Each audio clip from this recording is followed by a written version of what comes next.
selalu mengasihi kita.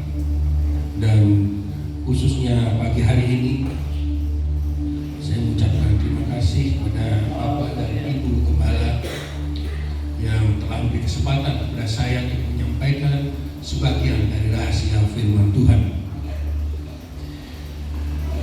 Saya percaya pagi ini Bapak dan Ibu dalam kondisi luar biasa karena Tuhan Yesus kita luar biasa. Ada sukacita? Baik Bapak Ibu, tidak berpanjang lebar, untuk nas pagi hari ini kita baca di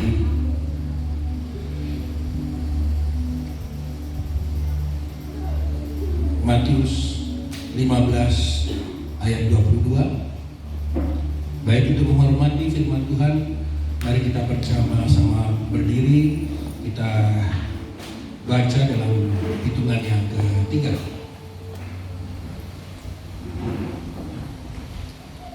Di Matius 15 ayat 22. Firman Tuhan,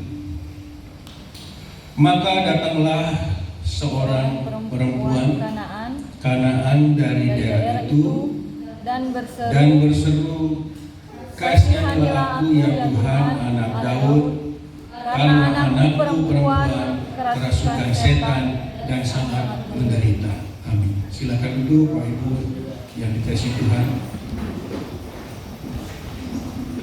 Firman ini lengkapnya dari perikop perempuan Kanaan yang percaya, yang juga ada tersirat di Markus 7, 24, 30. Bapak Ibu dan dapat membaca lebih lengkap di rumah.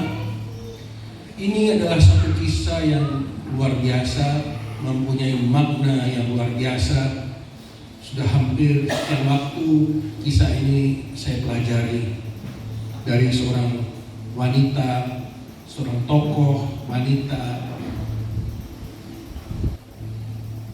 Seusai Yesus berdebat dengan orang-orang Farisi, Yesus meninggalkan mereka dan menyingkir ke Tirus dan Sidon.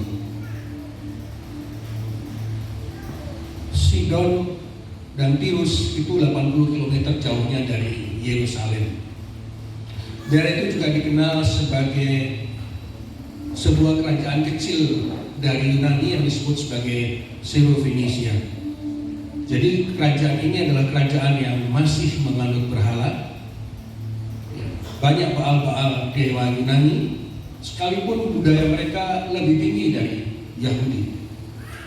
Perkembangan tentang tekstil, perkembangan tentang teknologi kedokteran sudah berkembang pesat di Yunani.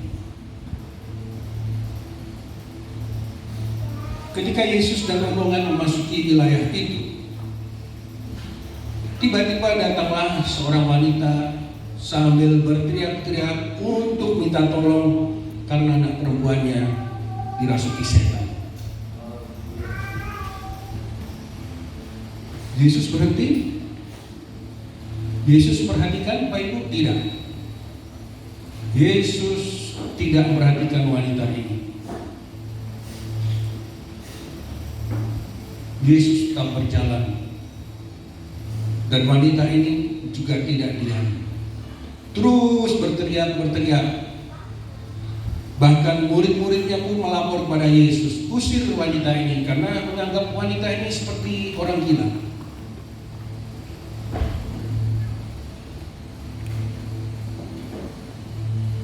Bagi orang di sekitarnya, bagi rombongan Yesus, pasti wanita ini berbeda dengan wanita Yahudi, pasti menarik perhatian.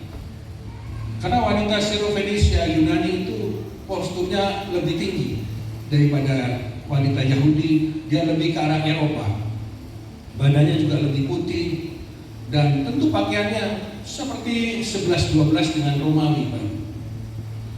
Jadi wanita ini pasti mempunyai keunikan, dan pasti rombongan Yesus pasti dengan cepat mengenal ini wanita asing. Dan seperti diketahui, wanita ini bukan sembarang wanita. Dari sejarah yang saya belajari di arkeologi bibliotika Ortodoks Syria, saya melihat wanita ini adalah wanita kaya. Bajunya, mengapa wanita kaya? Karena dari Syro-Fenisia itu daerah pantai. Di pantai itu ada bukan ikan dulu, kerang. Dan kerang-kerang atau biak ya di sini. Itu kalau ditumbuk itu bisa menghasilkan warna ungu. Dan warna ungu pada waktu itu adalah warna yang sangat mahal. Mungkin setara dengan emas. Karena zat warna ungu ini digunakan untuk mewarnai pakaian-pakaian raja, bangsawan. Makanya Bapak Ibu kalau di firman Tuhan sering kain berwarna ungu, kirmizi. Nah, ungu itu berasal dari Syro-Fenisia. Jadi wanita ini adalah wanita yang bukan sembarang wanita. Dan nanti akan kami ceritakan apa itu sebenarnya yang ada membuat Yesus harus datang menyingkir, karena bukan kebetulan ilahi saja. Setiap tujuan Yesus, agenda Yesus kemana, itu ada suatu rencana yang hebat. Bapak Ibu ingat ketika Yesus menuju Gerasa, apa sih maksudnya Yesus ke Gerasa? Cuma satu, menyelamatkan orang yang kerasukan setan ini. Semua murid-muridnya tidak tahu. Begitu penuh perjuangan Yesus sampai di Gerasa. Demikian juga 80 km. Yesus yang begitu capek berdebat dengan orang Farisi tentang apa yang menajiskan. Maka Yesus dalam kondisi sebagai manusia berjalan kaki menuju Tirus Sidon.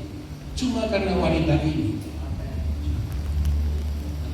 Dan jemaat yang dikasihi Tuhan Yesus Kristus, apabila Bapak Ibu nanti membaca sampai akhir dari cerita ini, justru Yesus mendeklarasikan bagaimana besar iman seorang ibu secara audible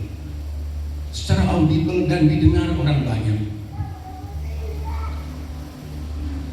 Dan di dalam wanita ini ternyata Yesus akan mengenapi firman Tuhan yang lain, seperti di Korintus 1 ayat 13, iman, pengharapan dan kasih.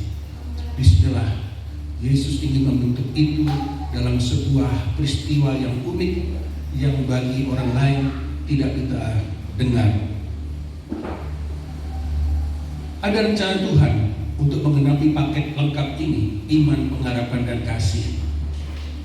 Dan kalau Tuhan sudah memilih seseorang, Tuhan akan berkenan dan Tuhan akan membuat rencana yang begitu indah, seperti di Roma 8:28. Begitu Yesus dengan kemahatauan itu dan maha kekuasaan itu, Dia memilih seseorang, bangsa apapun, dimanapun saja, mungkin seperti saya juga yang baru kafir. Yesus sudah merencanakan begitu detailnya, dan itu di luar akar manusia. Nanti saya juga akan berkesaksian, karena mungkin dulu saya sudah pernah bersaksi di tempat ini, karena saya dari seberang, dan ini juga nanti dalam kaitan dengan firman saya akan bersaksi. Baik, kembali dalam firman tadi. Dengan iman yang besar wanita ini, maka Yesus menumbuhkan hikmat kepada wanita ini. Ketika wanita ini diberikan tes oleh Yesus, oleh Tuhan, anaknya kerasukan setan. Bapak Ibu, biasanya Yesus buat rencana itu bukan hanya dipilih saja, perlu dengan tes. Dan tesnya bukan main, berat untuk wanita ini. Anak wanitanya ini kerasukan setan, dan sudah sekian lama wanita ini menderita karena anaknya seperti orang gila. Dan kerasukan setan Bapak Ibu bukan seperti orang gila yang diam-diam saja, tetapi dia selalu berontak, merusak sana, merusak sini. Dan pasti orang kaya ini sudah berobat ke semua tabib, sudah menyembah berhala-hala, sekian berhala, tetapi tidak berhasil. Dan keunikan Tuhan itu merubah seseorang itu dengan tes untuk menjadi satu testimoni. Ya. Amin. Itu uniknya Tuhan. Dan tes itu, Bapak Ibu, harus membuat sesuatu pertobatan. Haleluya. Nah, pertobatan inilah yang nanti menumbuhkan wanita Syro-Fenisia ini menjadi wanita yang besar iman. Dan ini keren sekali. Tidak ada di Alkitab kalau Yesus bilang besar imanmu ini. Dan wanita ini